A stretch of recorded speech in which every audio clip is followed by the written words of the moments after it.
Hello aspirants, mains answer writing की series में हम 4 पेपर कंप्लीट कर चुके हैं और आज पेपर 5 का पार्ट 1 हम शुरू करने जा रहे हैं।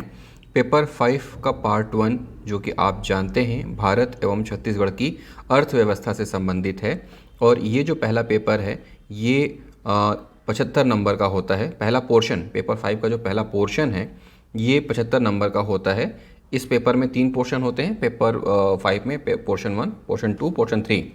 पोर्शन 1 और 3 75 नंबर के होते हैं, 75 के, और पोर्शन 2 जो होता है वो 50 नंबर का होता है। तो पेपर 1 का पार्ट 1 जो है भारत एवं छत्तीसगढ़ की अर्थव्यवस्था 75 मार्क्स का रहता है और ये काफ़ी टफ माना जाता है। और बेसिकली ये जो पेपर है ये आपके करंट के ऊपर बेस्ड रहता है क्योंकि इसमें आर्थिक सर्वेक्षण और इसके अलावा आपका जो बजट है उसके मैक्सिमम चीज़ें इंक्लूडेड रहती हैं और इसके अलावा छत्तीसगढ़ की योजनाओं से संबंधित भी क्वेश्चंस इसमें आते हैं। तो इसलिए आपको आर्थिक सर्वेक्षण बहुत अच्छे से पढ़ना चाहिए इस पेपर के लिए और दूसरा इसके लिए आपको बजट बहुत अच्छे से पढ़ना चाहिए। तो देखते हैं कि किस तरह के क्वेश्चंस आपको आते हैं और आपका जो आंसर का अप्रोच रहना चाहिए वो किस तरह का रहना चाहिए ताकि आपका ये पेपर बेटर आए। ये जो मैं अपनी टेस्ट सीरीज़ की कॉपी आपको दिखा रहा हूँ ये मैंने सॉल्व की थी और मुझे इसमें 75 में 43.5 मार्क्स मिले थे जो कि अच्छे मार्क्स कहे जाते हैं। हालांकि काफ़ी कुछ गलतियाँ थी और आप देख सकते हैं यहाँ पे मेंशन भी किया गया है कि और अच्छे तरीके से इसको लिखा जा सकता था। जैसे कि क्वेश्चन था कि चाइल्ड बजट से आप क्या समझते हैं। मैंने चाइल्ड बजट को बहुत अच्छे तरीके से डिस्क्राइब नहीं किया था तो इसलिए मुझे सिर्फ 2 में आधा नंबर मिला है, 0.5 ही मार्क्स मिले हैं यहाँ पे। उसके बाद अगला क्वेश्चन था मुख्यमंत्री सुगम सड़क योजना पर टिप्पणी लिखिए। मुख्यमंत्री सुगम सड़क योजना पर टिप्पणी लिखिए, इसको मैंने पॉइंट वाइज लिखा है और इसमें मैंने 4 पॉइंट्स लिखे हुए हैं तो मुझे यहाँ पे 1 नंबर मिला है। 2 में 1 नंबर जनरली अगर आप ठीक लिखते हैं तो मिल जाता है और अगर आपके आंसर में थोड़ा कुछ एक्स्ट्रा ऑर्डिनरी दिखता है तो 1.5 मिल जाता है और अगर आपके कीवर्ड्स ज़्यादा रहते हैं तो फिर आपको 2 मार्क्स मिल जाते हैं। आपके पास 4 से 5 लाइन रहती हैं 2 नंबर के मार्क्स के लिए, तो आपको कोशिश करना है कि जो क्वेश्चन पूछा है वो डायरेक्ट टू द पॉइंट आप उसका आंसर लिखें और भूमिका बनाने की कोशिश 2 नंबर के क्वेश्चन में न करें। तो इस तरह से पेपर 5 का पार्ट 1 भारत एवं छत्तीसगढ़ की अर्थव्यवस्था को हम लोग देख रहे हैं। जब आप इस पेपर को सॉल्व करेंगे तो यहाँ पे जो पोर्शंस रहेंगे वो इस तरह से डिवाइड रहेंगे कि आपके पास जो 2 नंबर के क्वेश्चन रहेंगे वो 2 नंबर के क्वेश्चन आपके पास रहेंगे कुल 8 और इसके अलावा जो 4 नंबर के क्वेश्चन रहेंगे 4 नंबर के क्वेश्चन आपके पास रहेंगे 5 और इसके अलावा जो 8 नंबर के क्वेश्चन रहेंगे 8 नंबर के क्वेश्चन रहेंगे आपके पास 4 और एक 15 नंबर का क्वेश्चन रहेगा। इस तरह से टोटल जो मार्क्स हो जाएंगे वो आपके हो जाएंगे 75। ठीक है, तो देखते हैं अगला क्वेश्चन जो था छत्तीसगढ़ के आर्थिक सर्वेक्षण 2020-21 के आधार पर राज्य की प्रति व्यक्ति आय की जानकारी दीजिए। यहाँ पे सीधे सीधे प्रति व्यक्ति आय की जानकारी इसने मांगा हुआ है तो आपको सीधे प्रति व्यक्ति आय की जानकारी ही लिखनी है। तो मैंने यहाँ पे देखिए सिर्फ 2 पॉइंट में आय की जानकारी यहाँ पे दे दी है और मुझे 2 में 2 मार्क्स यहाँ पे मिले हैं। इस तरह के फ्लैट क्वेश्चंस जब आते हैं तो आपको अलग से कुछ भी भूमिका बनाने की ज़रूरत नहीं है। यहाँ पे मैंने सीधे सीधे 2 पॉइंट में डिटेल बता दिया है कि मैंने ये आंकड़ा लिया कहाँ से। मैंने ये बता दिया था कि मैंने ये आंकड़ा आर्थिक सर्वेक्षण 2020-21 के आधार पर लिया हुआ है। ठीक है, अभी जो लोग मेंस देंगे इस बार वो कौन सा आर्थिक सर्वेक्षण पढ़ेंगे 2021-22 का, और जो मेंस नहीं अभी जो प्रीलिम्स देंगे वो आर्थिक सर्वेक्षण पढ़ेंगे 21-22 का और अगली बार जो मेंस देंगे वो पढ़ेंगे 22 और 23 का क्योंकि तब जो आर्थिक सर्वेक्षण है वो चेंज हो चुका होगा। तो इस तरह से इस क्वेश्चन का आंसर और 2 में 2 मार्क्स। अगला क्वेश्चन देखिए, गोठान दिवस पर टिप्पणी कीजिए। ठीक है, गोठान दिवस पर कुछ उस वक्त सरकार ने परिवर्तन किया था इसलिए ये क्वेश्चन वहाँ पे बना था। तो देखिए एक तरह से ये योजना से भी संबंधित क्वेश्चन है और करंट अफेयर से भी संबंधित क्वेश्चन है। तो आपको जिस तरह की योजनाएं फिलहाल चल रही है शासन की उस पर नज़र रखने की ज़रूरत है क्योंकि इससे आपके बहुत सारे पेपर कंप्लीट हो जाएंगे। देखिए पेपर 5 में योजनाएं तो आएंगी ही, पेपर 7 में भी योजनाएं आती हैं और पेपर 6 में भी कुछ कुछ योजनाएं पूछ देता है जो छत्तीसगढ़ का पार्ट है। तो इस तरह से आपके बहुत सारे पेपर कंप्लीट होंगे और योजनाएं लगातार पढ़ेंगे आप तो पेपर जो 2 है ऐसे का पोर्शन उसमें भी आप बहुत बेहतर प्रबंध कर पाएंगे। नेक्स्ट क्वेश्चन 2 नंबर का था।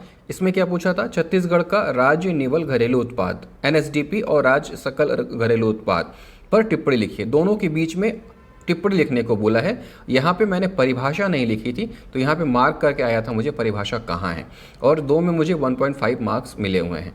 ठीक है, तो इस तरह से चीज़ें जो है नहीं, ये दूसरे क्वेश्चन का मैंने बता दिया। इसमें मुझे 1.5 मार्क्स मिले हैं, मैंने यहाँ पे पॉइंट करके बताया था।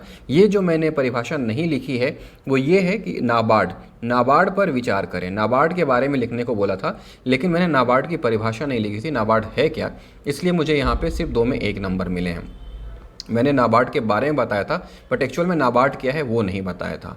तो इसी तरह से आपको चीज़ों को स्पष्ट तौर पे वहाँ पे लिखना ज़रूरी है, और क्या पूछ रहा है उसके बारे में सटीक लिखना ज़रूरी है।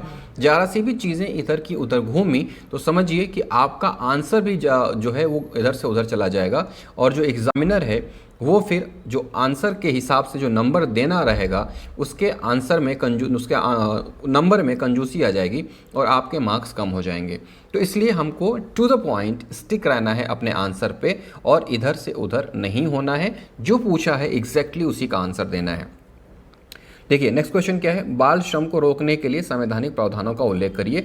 संवैधानिक प्रावधान किस किस अनुच्छेद में है, तो यहाँ पे मैंने डाला है अनुच्छेद 24, अनुच्छेद 15(3) और अनुच्छेद 23। यहाँ पे मैंने लिखा है 1 नंबर मुझे मिला है।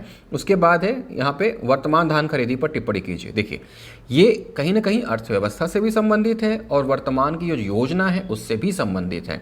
तो इसी तरह से आपको अर्थव्यवस्था का जो पेपर है उसको लेकर चलना है। इस पेपर को लेकर बहुत घबराना नहीं है कि क्या किताबें आप पढ़ें, कहाँ से किताबें लेकर आएँ।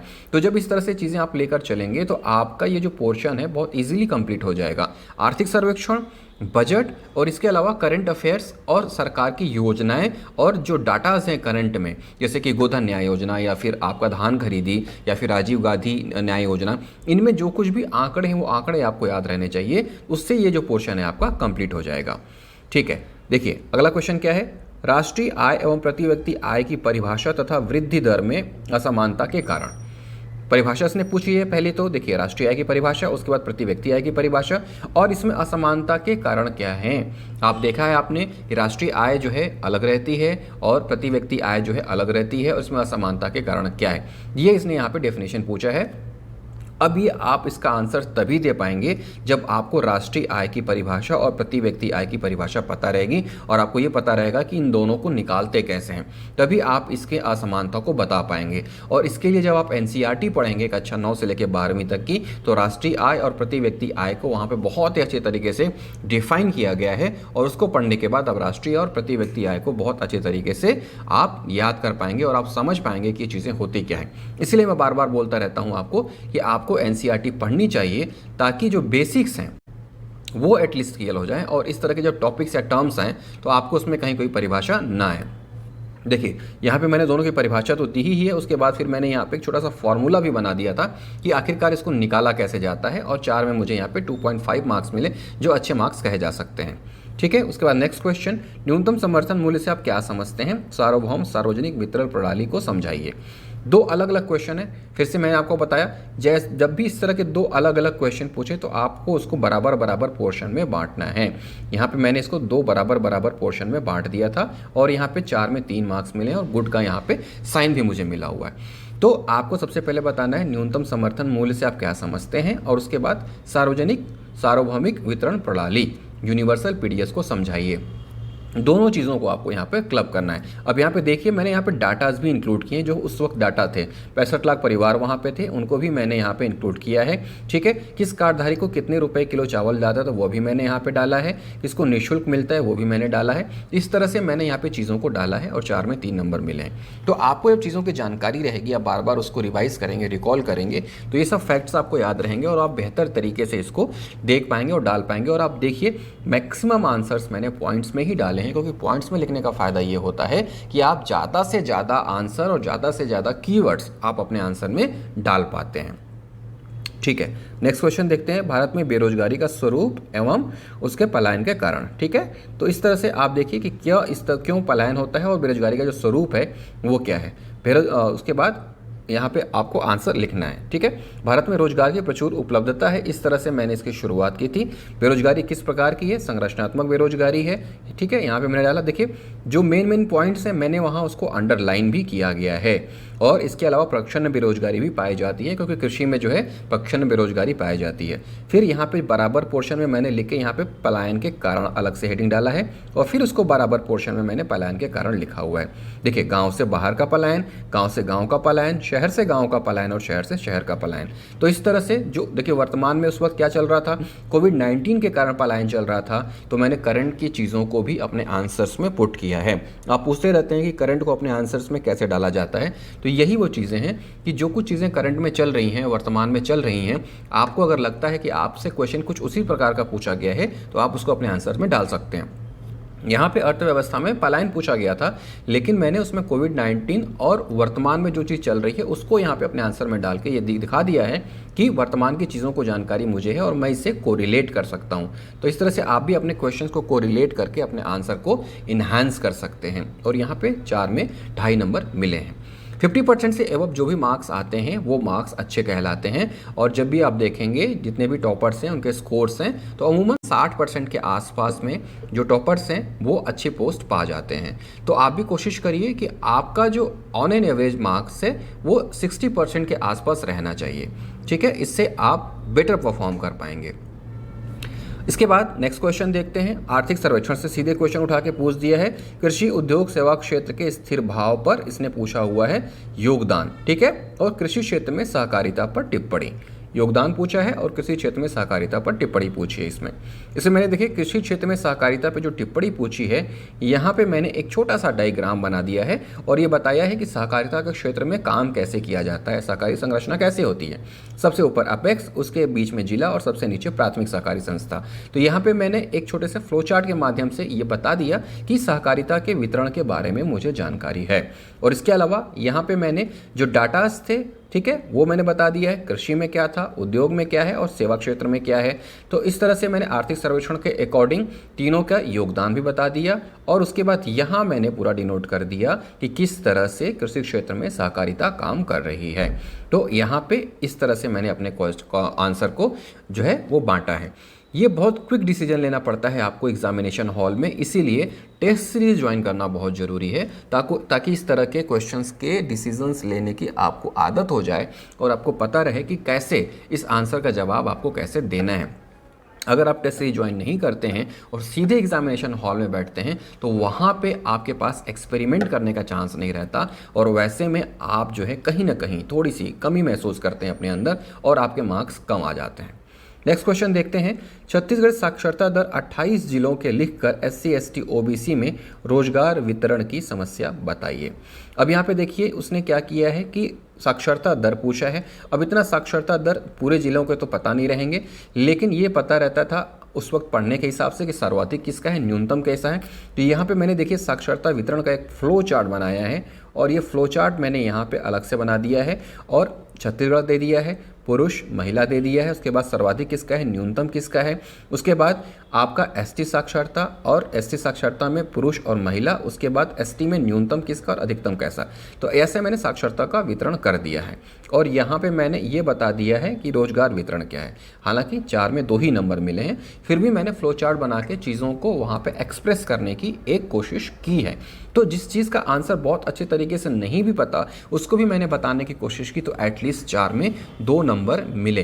तो ये डिसीजन भी आपको लेना होगा कि अगर किसी क्वेश्चन का आंसर आपको बहुत अच्छे तरीके से नहीं आता है तो आप कैसे उसको प्रेजेंट करें कि एटलीस्ट अच्छे मार्क्स कम से कम आपको मिल जाएं, क्योंकि क्वेश्चन छोड़ने से तो कोई फ़ायदा नहीं होने वाला है। 0 मार्क्स से तो अच्छा है कि 4 में 2 नंबर मिलें। और ये क्वेश्चन ऐसा भी नहीं है कि आप इसके बारे में कुछ भी नहीं लिख पाएंगे। कुछ लोग बोलते हैं कि क्वेश्चन का आंसर नहीं आए तो उसको छोड़ देना चाहिए, लेकिन मेरा मानना ये है कि क्वेश्चन ऐसा हो ही नहीं सकता कि आपको उसके बारे में 10% भी ना आए।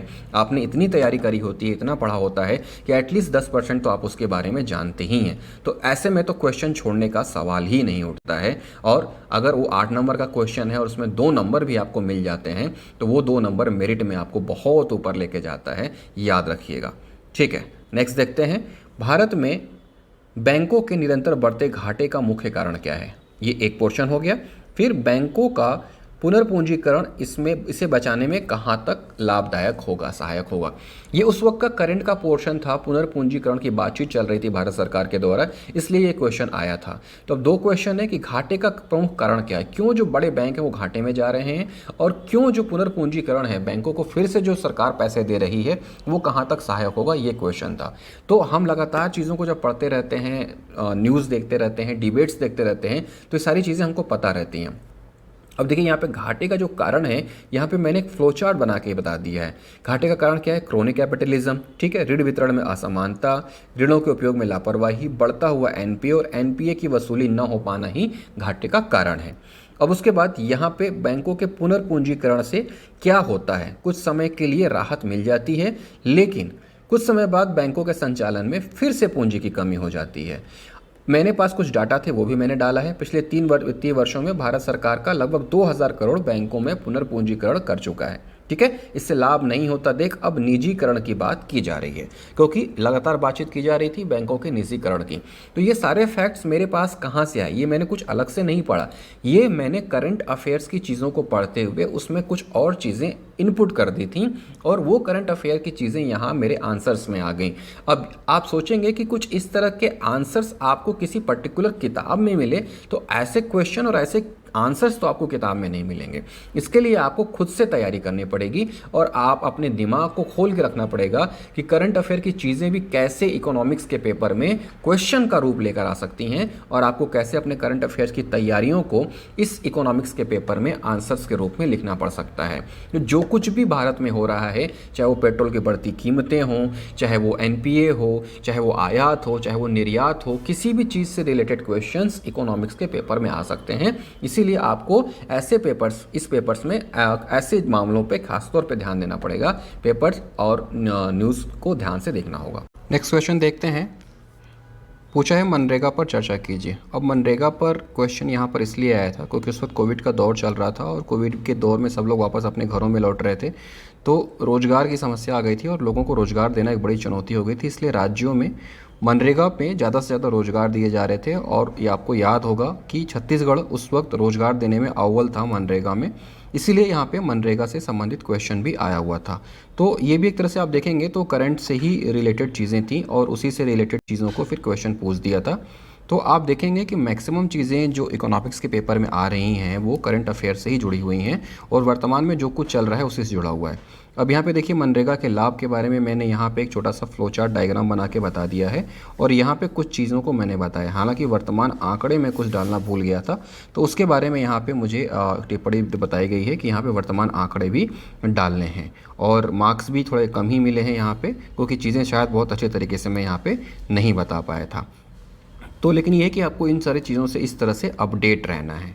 अगला क्वेश्चन पूछा था कि महिलाओं का सशक्तिकरण के लिए छत्तीसगढ़ सरकार द्वारा उठाए गए कदम पर कोई 5 योजना लिखिए। तो महिला सशक्तिकरण और लास्ट में कौशल्या मातृत्व योजना, जो कि उस वक्त बिल्कुल नई लॉन्च हुई थी, उसके बारे में यहाँ पे पूछा गया था। तो देखिए ये भी करंट अफेयर से जुड़ी चीज़ें हैं, लेटेस्ट लॉन्च हुआ था, योजना को जोड़ के लेटेस्ट योजना के बारे में पूछ दिया था। तो यहाँ पे 5 योजना के बारे में मैंने लिखा था, 5 योजनाओं के बारे में मैंने बता दिया था, और उसके बाद फिर लास्ट में कौशल्या मातृत्व योजना के बारे में मैंने यहाँ पे जानकारी दी थी। तो आप देखेंगे, और पुराने पेपर्स को भी उठाइए, या फिर इसके बाद जो 2 और एग्ज़ाम्स हुए हैं उसके पेपर्स को भी उठाइए, तो आप देखेंगे कि ये जो भी इकोनॉमिक्स का जो पेपर है वो बेसिकली करंट अफेयर्स के ही ऊपर फोकस्ड रहता है। उसके बाद बारी आती है 15 नंबर के क्वेश्चन में, जो कि सबसे ज़्यादा इंपॉर्टेंट है। यहाँ पे 2 क्वेश्चंस होते हैं, और करके आपको कोई एक सा भी करना रहता है। उस वक्त के बजट के बारे में पूछा था। उस वक्त बजट में एक हाइट शब्द का इस्तेमाल किया था मुख्यमंत्री जी ने, और उसको लेकर काफ़ी बातचीत चल रही थी। तो यहाँ पे सीधे सीधे हाइट को परिभाषित करने के बारे में पूछ दिया था। तो हाइट की जो डिफिनीशन थी वो तो पता होनी चाहिए थी, उसका फुल फॉर्म भी पता होना चाहिए था। तो यहाँ मैंने एक फ्लो चार्ट बना के हाइट का जो फुल फॉर्म है वो मैंने यहाँ पे एक बनाया था, क्लाउड्स बनाए थे, और क्लाउड के चारों तरफ जो है मैंने उसको फुल फॉर्म करके बता दिया था, और उसके बाद यहाँ पे अलग से उसको डिनाइन करके सारी चीज़ों को डिटेल बताई थी। और उसके बाद उसके मुख्य प्रावधान के बारे में पूछा था, तो मुख्य प्रावधान के बारे में भी मैंने बताया था। तो मुख्य प्रावधान के बारे में भी बताने के बाद से चीज़ें जो है काफ़ी बेहतर हो गई थी।